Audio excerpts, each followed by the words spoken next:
Okay, there you go.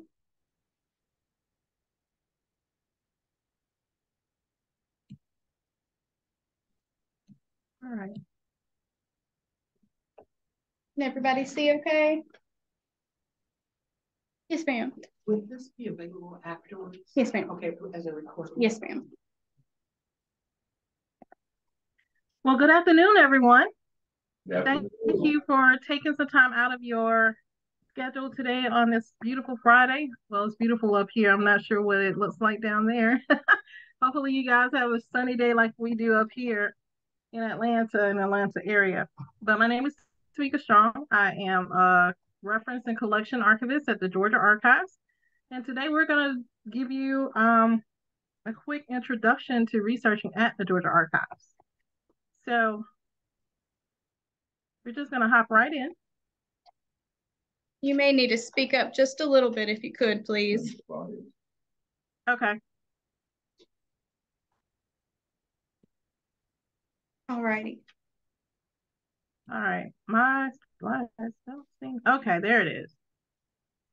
Okay. So I'm going to turn off my video so I could just focus on the screen. So the Georgia Archives is a unit of the University System of Georgia. So we are sister institutions with Georgia Public Library Service, Galileo, Digital Library of Georgia, plus the public universities of Georgia, like UGA, Georgia Tech, and the others, and Georgia State, and some others. And so we are the repository for the permanent government records for the state of Georgia. We also house private materials, private manuscripts from individuals, businesses, as well as organizations. We have a collection of more of 90,000 cubic feet, excuse me. So when you think cubic feet, think a banker box. So we have approximately 90,000 banker boxes in our collection.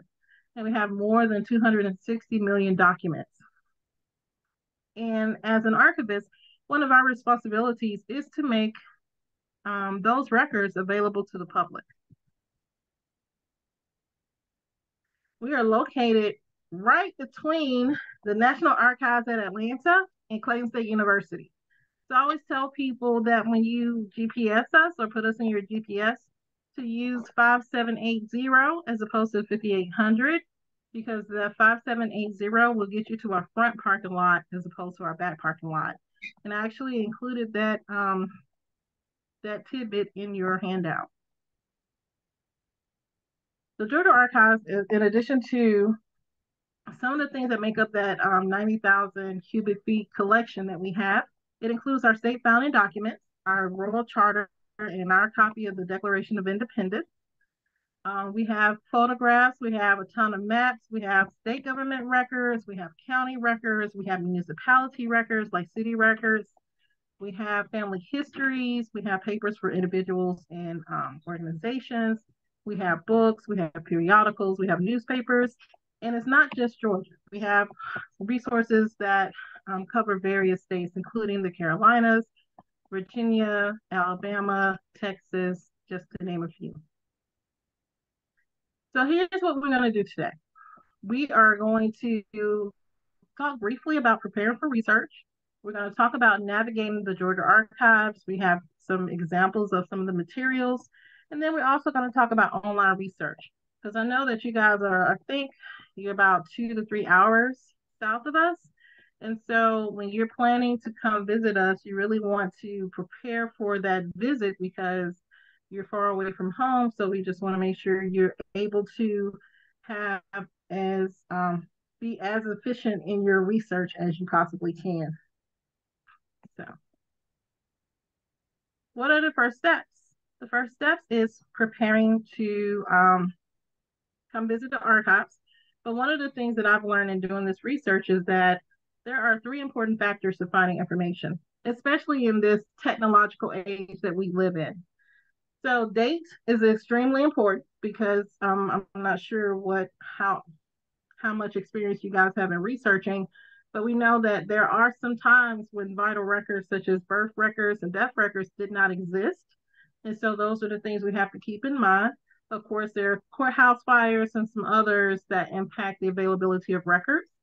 Location, that impacts the availability of records and also where the records could be located, which goes into the third point of where to look. Do you go to the courthouse? Do you go to the archives? Do you go to the public library? Do you go to the Historical Geological Society? Or do you bypass all of those institutions to go to Ancestry or Family Search or some other online database? So those are the important factors that you have to keep in mind when trying to locate information.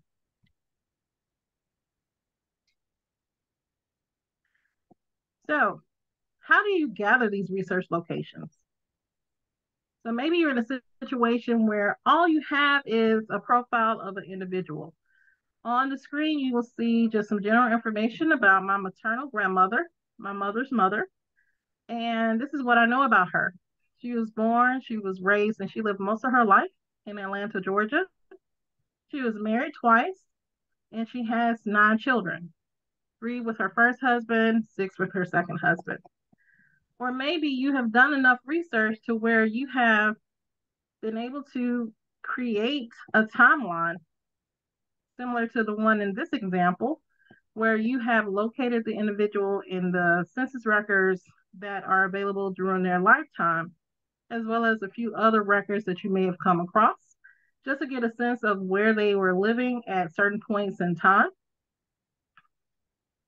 Maybe you have a generation chart like this one that is almost filled up, almost, and in it you can pinpoint several locations from several different parts or branches of the family tree, and so that you can make a list of all of those locations as well as the surnames so that you can have a better idea about where the surnames were located in time. Or maybe you've gone one step further and created a surname chart that includes the locations as well as the time frames for each instance of that surname showing up in the census. So in this example, I went through and I pulled out, based on the census research that I've completed, all of the locations where individuals with the Clemens surname have lived. So that includes Putnam, Jasper, Dodge, Beckley, Fulton, and Fulton counties. So now I have a list of counties. And I have a time frame in which these individuals lived in those particular counties. So what I can do is when I attempt to go do research on these various individuals, I have a starting point. I know I want to look in Jasper County. I know I want to look in Dodge County. I want to look in Beckley. So I want to start thinking about what type of records could be available for those locations during this time. I also want to keep in mind, and that's just a closer view of that portion of the spreadsheet. But I also want to keep in mind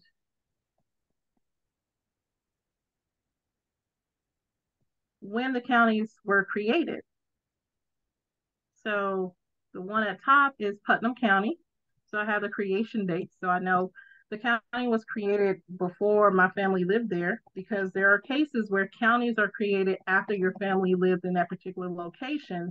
And that also impacts where you look for information for your family. So your family could have essentially lived in one place, but the county boundaries changed around them, where their records for this year to this year is in one county, and the records following the creation of the next county, you find them in the new county that was created, if that makes sense. And so sometimes you may also want to do, like I did here, just to map out the location of the county where they lived on a map, just so you can have a visual. And so now I have a greater understanding of where these counties are and where they were at certain points in time.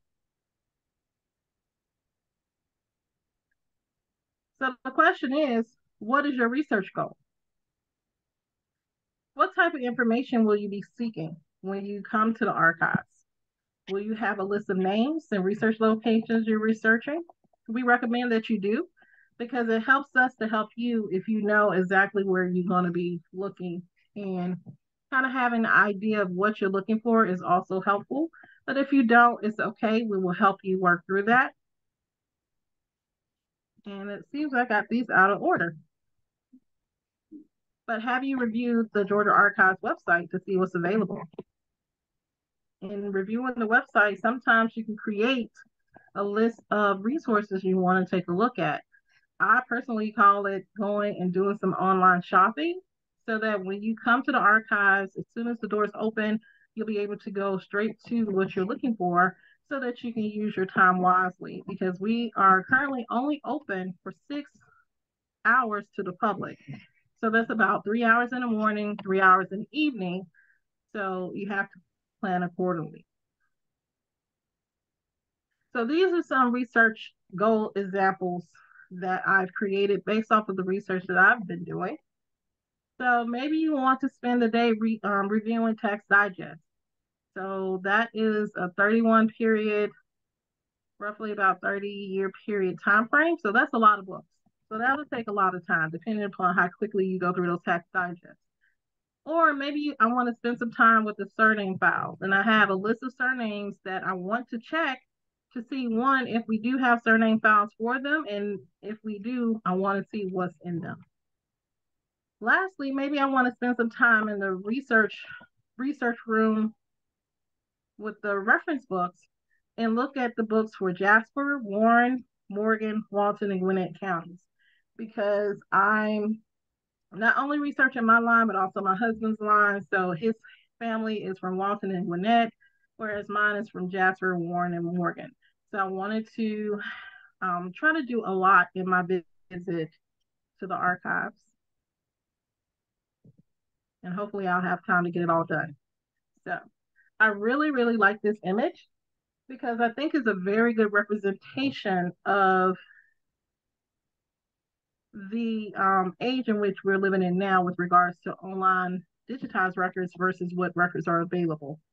So I know some people are like, hey, why can't they just digitize everything? There's no way that all of the records that have ever been created could be digitized. And so one way to look at online and digitized records is that it's a dangling carrot. It's just a something to entice you to go to the owning institutions so that you can, the online records will pique your interest so that you can come take a look at the research institution to see what more they have available, because not everything is online. So again, going back to the 3 important factors in finding information, you definitely want to keep this in mind. And this methodology or this idea applies to any research location, because we know that over time, records are created, records are lost due to whatever different events. So we just have to keep all of these things in mind. And then with the digitization that is taking place with Ancestry and Family Search and some others, there are records that used to only be accessible on site in person are now accessible to the world online at any time during the day. So, researching at the archives. Some things to keep in mind. One of the things you want to do is to think about the historical periods in which you're researching.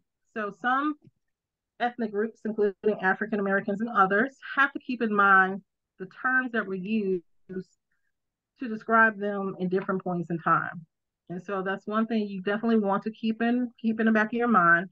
You also want to think about where would the information and the resources be for a particular person.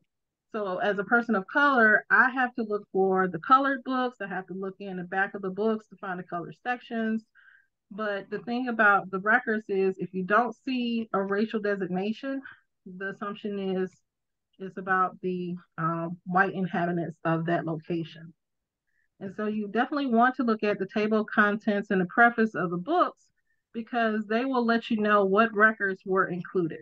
Because sometimes they are inclusive in the information that they include, and other times they are not. They're specific about the information that they include within their resources.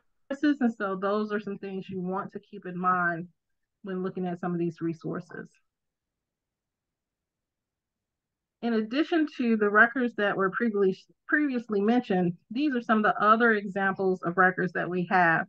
We, of course, have the census records, we have military records, we have county histories, we have tax records, tax digests, we have funeral programs, we have land and property records, we have business records, just to name a few. So the archives has a great deal of records for to offer to researchers. And just as a reminder, it's not just on Georgia. We have records and resources in various formats for other states, some of which are listed in this slide. So this is our website. So I have parts of it numbered so that you can see what parts we're going to kind of discuss in this presentation.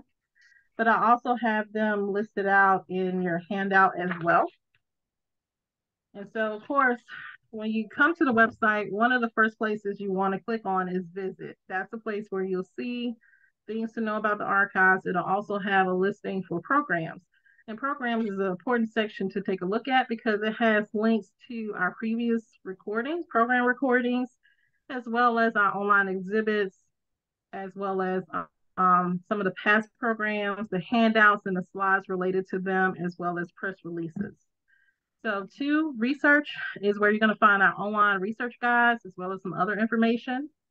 Featured content, which is free. It includes the links to the virtual vault, finding aids, which is the resource that you use to find the government records, the book and manuscript catalog, which we call GIL. That's the way for you to find what print resources, what periodicals, what some of the manuscript collection, as well as microfilm is also included in that database. And last but not least, if you ever have a burning question that you want to ask us at any point in time, you can always reach out to us via our email reference service called Ask an Archivist. And you can ask whatever question you feel that you want to see if we can help you with. But you can also give us a call at the number listed there. So this is our visit, and this is programs. So as I said before, there are links. The second arrow points to our past presentations, the video recordings of those. And that link will take you to our YouTube channel. The first one is our program schedule. So we have a schedule of programs that we're going to have throughout the year, the lunch and learns, as well as the exhibits and the special events, which for us is about 4 big events, and it might even have some additional events that we have throughout the year. To the right of that, you have online exhibits. And online exhibits is really interesting in the sense that it covers a variety of topics, including how to read the handwritings, the older handwritings. So that's a very interesting online exhibit that I hope you guys will at some point take a look at.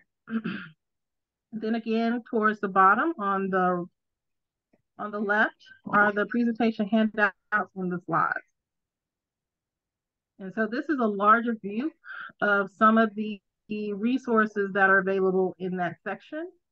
So there are slides, there are handouts, there's even a scavenger hunt that I created back in 2020 that you can use to help you learn about the virtual vault. So that was a lot of fun to create and to watch people use.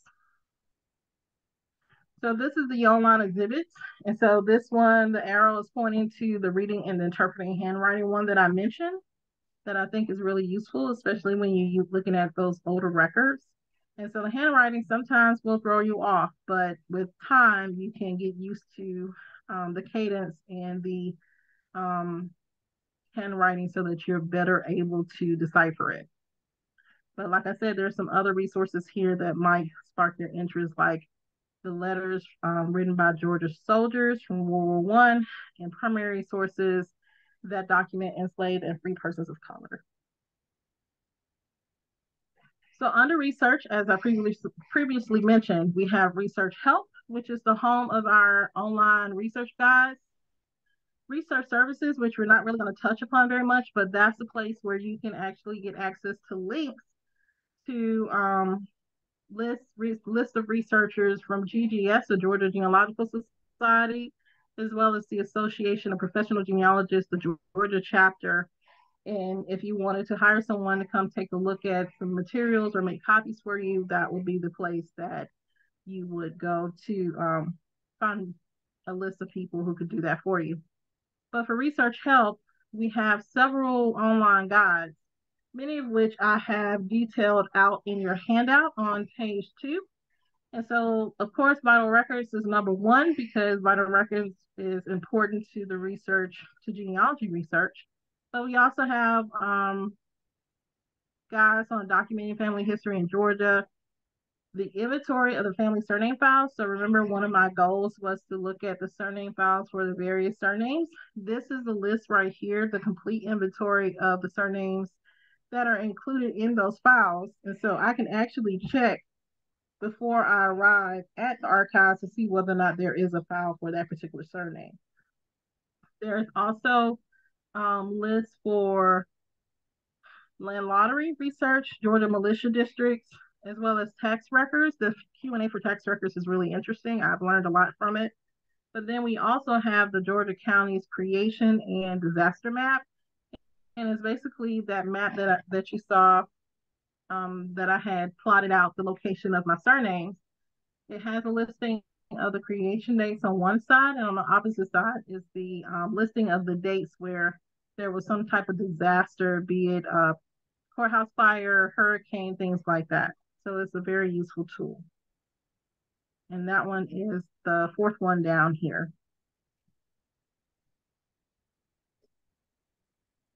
So hopping right into feature content, we have the virtual vault, which is the home of our digital content. And we also have finding aids and the book of manuscript catalog. So the virtual vault is, as I said before, is our online portal to the digitized records that we have. And it includes some of our most important historical documents. Like you can see a copy of the Royal Charter, you can see copies of the constitutions, you can see the militia district map, you can also see the land lottery map. A lot of those records are actually on the virtual vault. And not only are maps included, we also have photographs. We have a ton of photographs in our Vanishing Georgia collection, as well as some other collections. We have manuscripts, and we also have government records listed there as well. We have 51 collections, 32 of which are keyword searchable. The other 19 are browsable, so you'll be able to just browse through them and just see what we have related to whatever location or individual that you're looking for. Sorry, it's not responding. So going back to photographs. So these are some of the collections that include photographs, the ad hoc collection, historic postcard collection, small print. We even have historic schools because we have a collection of photographs from schools, both white and colored schools that have since been demolished. And so that's been a really interesting collection to share with people who are interested in learning about, early education in their research locations. We also have military records. We have the Confederate records, the enlistment records. We have pension records. We have muster rolls, things like that. We also have the Spanish-American War Service Summary cards, as well as the World War I casualty scrapbooks. And all of these are located in the virtual vault. We also have the county and state records. So we have 2 county records collections, one of which is the County Records Microfilm Index, which are the digitized version of the cards that are located in our microfilm room that points to the microfilm collection for the various counties. We also have county records on microfilm, and these records are digitized from the microfilm for various counties. So it represents some of the older records that we have on microfilm. State agency records, that microfilm index is the digital version of those cards. It includes the adjutant general's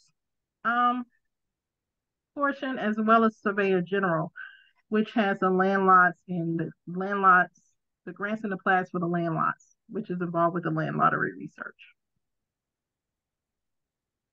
And as I said before, in our pretty little blue diagram, not everything is online. So again, think of our online collections as dangling carrots to entice you to come visit us to see what more we have to offer for your research location. One way to do that is to check our book and manuscript catalog that allows you to search on topics, on locations, on individuals, on surnames. So if you have surnames that you're interested in seeing, if we have a family genealogy book for, you can definitely use this resource to find those print materials. And it's actually the best way to find them because we know with family genealogies, they have multiple surnames in them. So that being the case, even though the book on the outside might say Ivy, it could have Parhams, it could have Collins, it could have Birds, it could have a number of other surnames that are ones that you're interested in. So it's always best if you can to search our catalog to locate those types of materials. So this is an image of what I call our county resource aisle. So we have an aisle that's dedicated mostly to the counties as well as the beginning of the cities. And so the counties are listed alphabetically as well as, and then they are followed up by the cities. So like the big cities, Athens, Augusta, Atlanta, Columbus, Macon, and those. They have, in addition to the county resources, they may have some city resources as well. And in addition to the family genealogies, we also have genealogies how-tos. Like we have a copy of the source. We have copies of other how-to genealogy books that can help you to learn more about particular record types that you can utilize for your research. So our family genealogies represents one of the larger sections of our print collection. Their call numbers start with CS71 because we subscribe to the Library of Congress classification. So unlike at the public library, which has Dewey, which has all numbers, ours has letters and numbers. And so CS71 would get you to our family genealogy section. And as I said before, they are organized by surname. And so that just reiterates what I mentioned before. And so Two Trees Standing is one of the many family genealogies we have collected in our collection.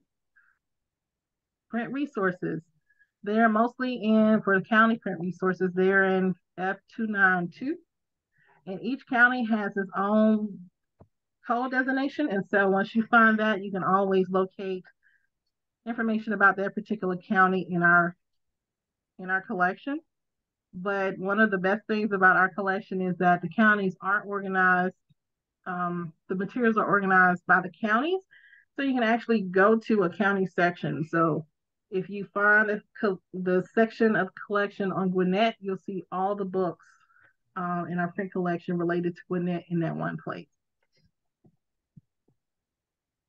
We also have secondary sources, and so these are sources that have used some of the primary sources to create their sources. And I wanted to highlight the fact that we do have a copy of Defining Their Destiny, which is the story of the Willow Hill School in our collection. And so we're very fortunate to get a copy of that.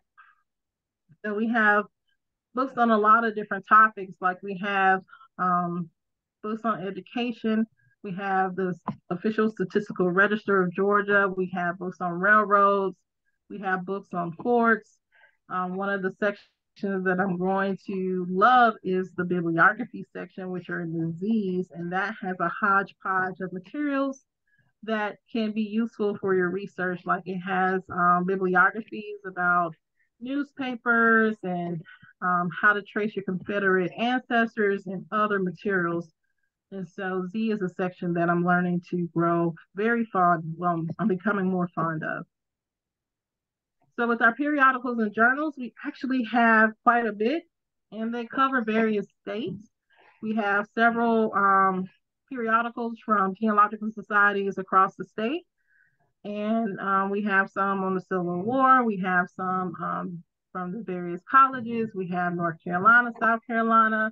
We have Tennessee. We have the NGSQ. We have the GGSQ, well, the National Genealogical Society Quarterly. We also have the NGS Magazine. We also have the Ox Journal, as well as the Ox newsletter, Ox News, which is their newsletter publication. So we have a lot of various periodicals. Also, we have the Georgia Historical Society Quarterly as well. So this is one example of an interesting thing that I found in a journal. And in it, it includes a slave family in the antebellum South. It also includes a huge spread of family tree.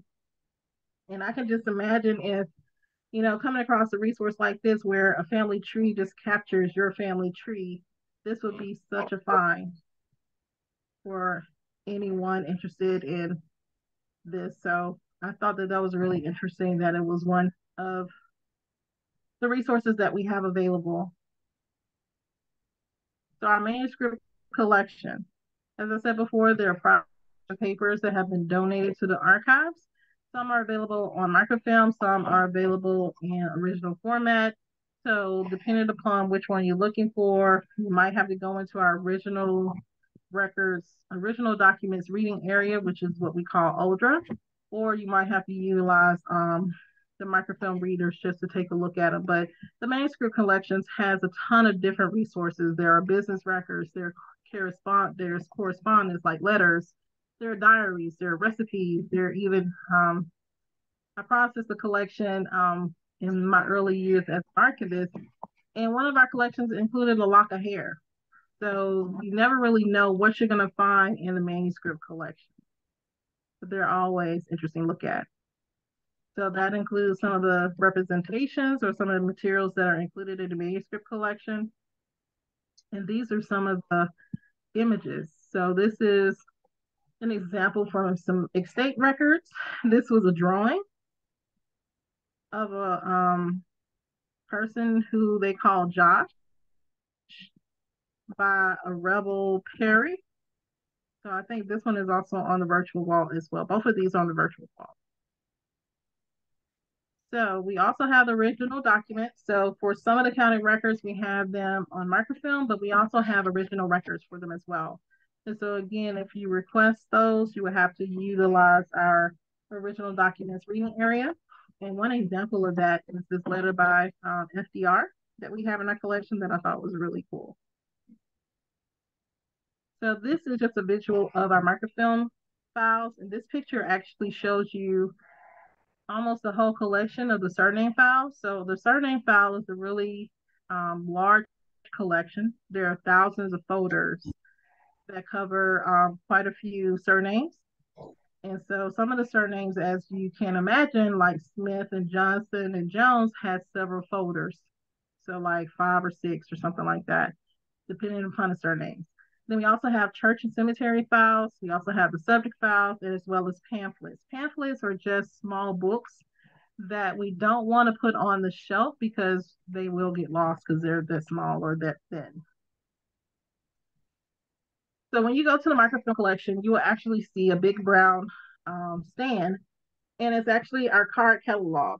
And so we still heavily use the card catalog to hold the cards for the microfilm collection because that is the best way for us to locate those materials in those several file cabinets that you will see when you come to the archives. But the collections include Bible records, we have books, cemeteries, county records, of course. There's genealogical information, and there's state agency records, as well as newspapers, just to name a few. So on the virtual vault, you can actually see these card collections, the microfilm index collections before you come. So if you had, you're curious about what types of church records or what newspapers we may have, you can actually look on our website at the virtual vault and take a look at them. The newspapers are organized by city. Church records are organized by denomination of the church. Bible records are organized by the surname of the individual. So again, just reminding you that there are more records that are in the facilities, the research institutions, than there are online, but they're still making a great headway with digitizing a lot of these records that are helpful for genealogy research. So I wanted to highlight several resources that you might find useful in your research, especially if you're researching in Georgia. So one of which is Georgia place names. We have the print equivalent of this book, but there is a web equivalent of the book online. And in your handout, you actually have the link to it. And so one of the cool things about this resource is that if you encounter a place name that you're not familiar with, or you were curious about where did this name come from, this will be a great resource for that. And one example for me is recently I started researching my husband's family line again, and in Walton County, there is a militia district called Vinegar Hill. And I just thought that that was really odd. Now, we have some very odd locations in the state of Georgia, one of which being in between. There's a Santa Claus, and there's some other very interesting city names like Enigma and Climate, to name a few. And so a lot of these locations are named in these Georgia Place Names books. And so one of the great things about this book is that it actually gives you, if it's located in there, more information about the location that you're researching. Excuse me.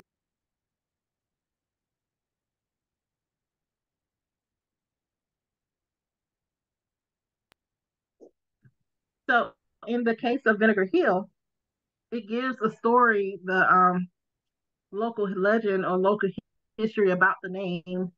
And I thought that that was really interesting that he watered down his liquor on one occasion to provide for a large number of guests, and it turned into vinegar. But one of the other important pieces about this is that it's also known as Lindley's district. So this district actually has multiple names.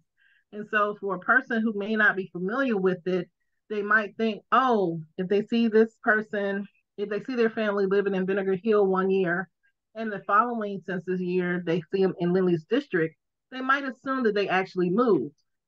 But according to this, they actually did not. They just stayed in the same district. They could have moved, within the district, but Vinegar Hill and Lindley's district are basically the same district. So this could be useful in terms of making sense of the locations where your family have lived over the census years.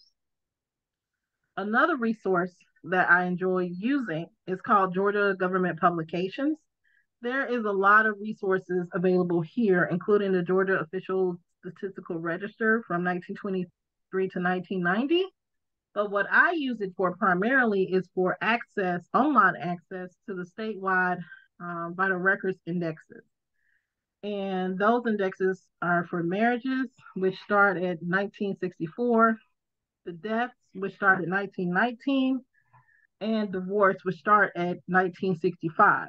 So you actually have access to the statewide indexes using this resource for those years. And online they end in 1998, but at the archives we have the microfilm for 1999. So that's one thing to keep in mind.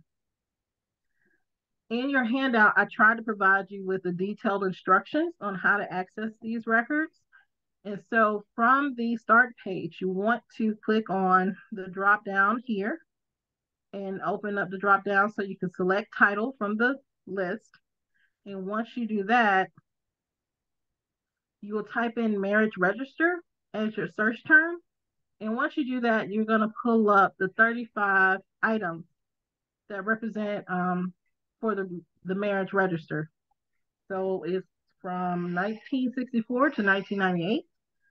And so if you wanted to see all three of the different types of records, you actually just click on one of these search results, because that's the easiest way to do it, because there are other ways to do it, but the easiest way without having to remember how to spell certain things or how they spelled it exactly is to click on a link from one of the results. And when you do that, you're going to click on author. And once you click on author, you're actually going to see the items of the results of 154. So there are 154 results when you look at all of the statewide indexes. So this includes the death, divorce, the marriage indexes, as well as the list of the codes. So in your handout, I mentioned that learning about the codes is very important. And so I don't want to take up space in an already long handout to explain that. So I just gave you the link to a presentation that I did for the Galileo annual conference that talks more about the indexes and the codes and how you can utilize them to actually decipher the indexes that you may come across. So in addition to that, we have two major players, Ancestry and Family Search. So the State Archives has worked with both of these institutions to digitize some of our records to make them available to a wider audience.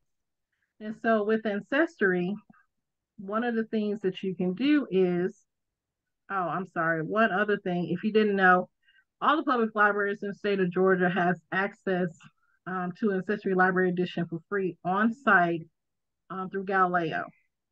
And so you could actually look at this, and I'm pretty sure you know about being able to take your laptop into the libraries and connect to their wireless so that you can access it using your own device. But with Ancestry, one thing you may want to consider doing just to learn about what resources it has available for your particular research location. Maybe you're not researching Georgia, maybe you're researching someplace else. And so you want to ignore the search box like I did up here with that big circle with the dash through it, and explore by collection or explore by location, because you can learn about resources available for different locations by those two methods. And so explore by location, it gives you a map, but then under the map, it gives you the different continents for the most part, and then the different countries. And so for the US, which I know is not a continent, so they separated us out, they have it listed by the different states. You can also move this map around to go to any research locale that you are interested in. Maybe you're interested in researching in Ireland or Scotland or England. You can actually move the map around to get to those locations and see what resources are available. So once you make your selection, it then will give you a listing of the different records by title. It also has category. And so in this example here that's on the screen, this is from the card catalog. And so what I did was I just typed in Georgia with the asterisk. So to capture all of the records related to Georgia, whether it has a space behind it or if it has a comma behind it, it doesn't matter. So it'll capture all the collections that have Georgia in the title. And so if I wanted to, on the right, I can actually sort by the date added. I can sort by the number of records as well as some other things. But I can also filter it out. So say, for instance, if I'm focusing on birth, marriage, and death, I can click that category to filter out all the rest of them and just focus on those 28 collections.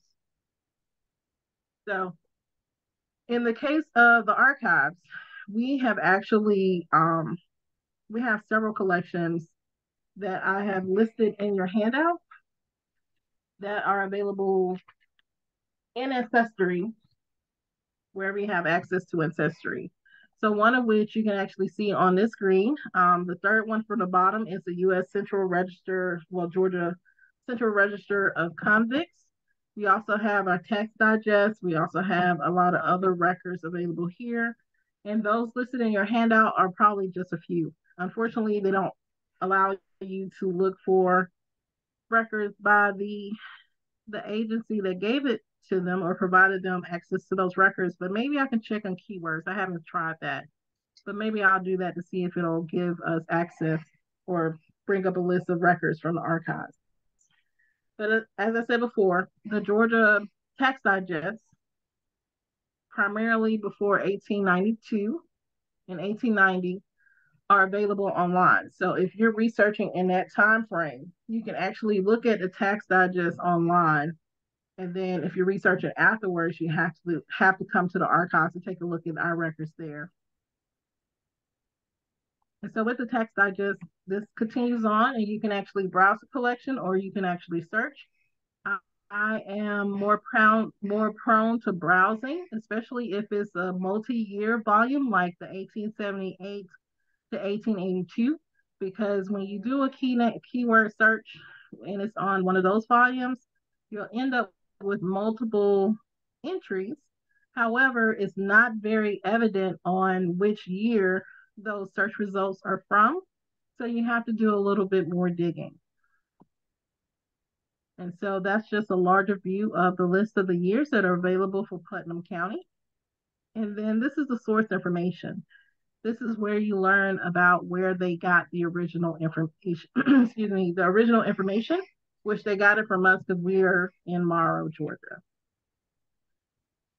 Family Search is one of my other favorite resources, and it is a resource that if you're not utilizing it for genealogy, you're not really doing genealogy, because they have a lot of great resources that you can't find anyplace else.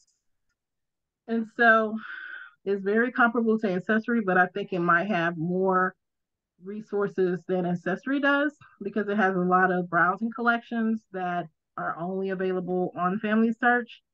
And so one thing you want to do is definitely take a look at the resources that are the different areas or different parts of this resource that are listed on this slide, to make sure that you're aware of what records are available for your research location.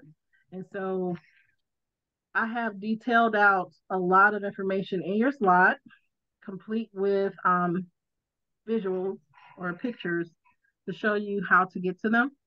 So the first one is records. And in records, you have the option of researching by keyword, but you can also search by place or find a collection. And so if you have a collection that you utilize all the time, like we do, we look at the Georgia death records that are available in Family Search a lot. We also look at the Georgia probate records that are available there. And so instead of searching by names, because sometimes name searches doesn't work, but probate records are not completely indexed. So what we do is we go to find a collection and we type in Georgia probate as a beginning, and we are able to select it from the autofill feature that Family Search has. But if you're familiar, if you wanted to get familiar with records that are available on Family Search for a particular location, search by place will be your best bet. And so this is the example that I was mentioning, the Georgia probate records from 1742 to 1990. It has more than 2.2 million items, and all of those are not keyword searchable. So you have to browse. And so once you click on that link, once you click on this collection and go to the collection home, you will see that button that allows you to go in to browse the collection, and it's organized by county. So don't be dismayed by the 2.2 million plus images. It is subdivided by county and then further divided by the type of probate record. So one of the things about the records for finding the records under Find a Collection is that Family Search has records that have Georgia space, and then it has Georgia comma. So the Georgia space records comes before the Georgia comma in the list, so they're not all together. So just make sure when you're looking at the collections, make sure to add a comma after your research location so that you don't miss some of the extra records that could be available to you. One of the other places where you can learn about the resources available on Family Search is through its catalog. So to get to the catalog, I'm gonna go backwards to go forward. So when you click on, try to see what it is. When you click on search, you can select catalog. And once you select catalog, it's gonna take you to this screen where place is grayed out because that's the active or default search feature or search category. So you can start typing in your location. So in most places, they have Georgia, or they have the county name or the city name first, and then it works its way up to the state or US. And the catalog is the reverse.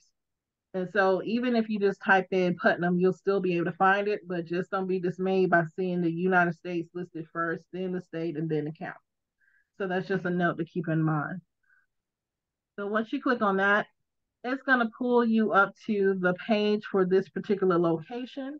It's going to give you at the top some notes about the location, the creation date, and the county seat. But the important parts are below, where they have the records organized in different categories. So if you're looking for marriage records, you're going to be looking under vital records. I know it seems kind of strange, but they put marriage records in under vital records. So if you're looking for tax digest, you look under taxation. If you're looking for court records, you look under court records. If you're looking for deeds, you're going to look under land and property. So it's a good idea for you to, for all of your research locations, take a look at Family Search and look at the catalog for them just to get a sense of what records are available.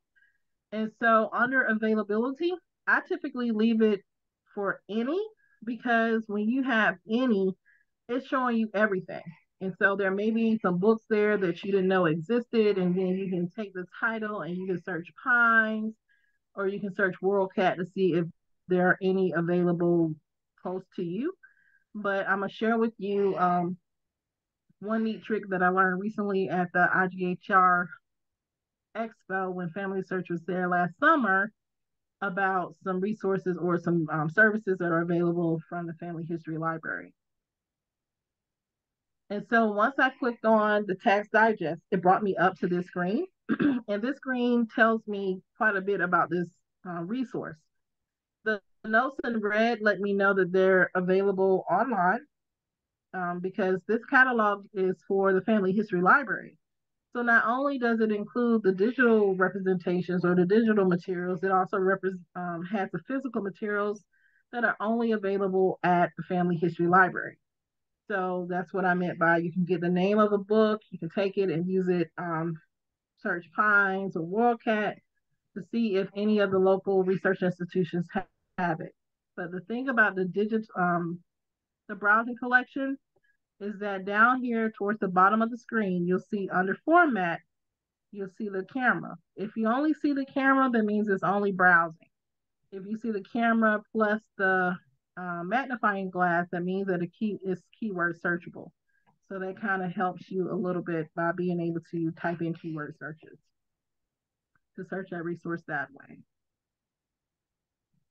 And so this is just an example of a browsing screen for Family Search, where you see multiple images of the documents. And this is this is a zoomed in individual copy, or I'm sorry, example of one of the documents that you can see. And I thought that this was a really interesting one because the handwriting was very pretty. You can actually read what they wrote very clearly. And he kind of had some fun with his calligraphy at the top by adding all of that extra detail to it. So it made it a little artistic. So one of the last resources I want to highlight from Family Search is the Research Wiki. The Research Wiki is a fabulous resource. And again, if you're not using Family Search in your genealogy research, you really are missing out, because the Research Wiki could be a great starting point for you. Like, say, for instance, if you come across, you get another line added to your family tree, and it's in a research location you have no experience with, you have no knowledge of it. The Research Wiki is a great starting point to help you get to know that new research location rather quickly. And it not only covers locations, it also provides links to various resources in its collection. It has how-to articles. It has information about record groups and record types and things like that. So it is really a great resource. It has over 105,000 articles. So there's definitely something in there for everyone. So if I wanted to learn more about Putnam County, this is the example. This is the Putnam County research page.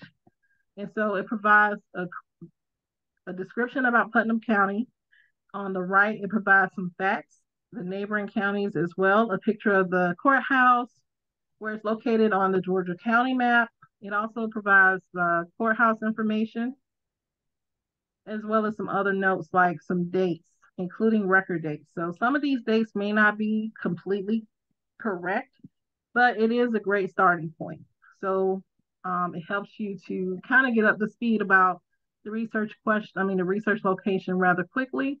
But then, of course, the more you learn, the better idea you would have about the records and its record keeping habits for this particular location. And so this is just a blown up version of the record dates for that particular location. So again, last but not least, if you ever have a question related to the archives that you want to ask, just reach out to us by phone or by our email reference service, and we'll be more than happy to assist you. And so, that being said, happy hunting. Your family is waiting. Thank you so much. Thank you.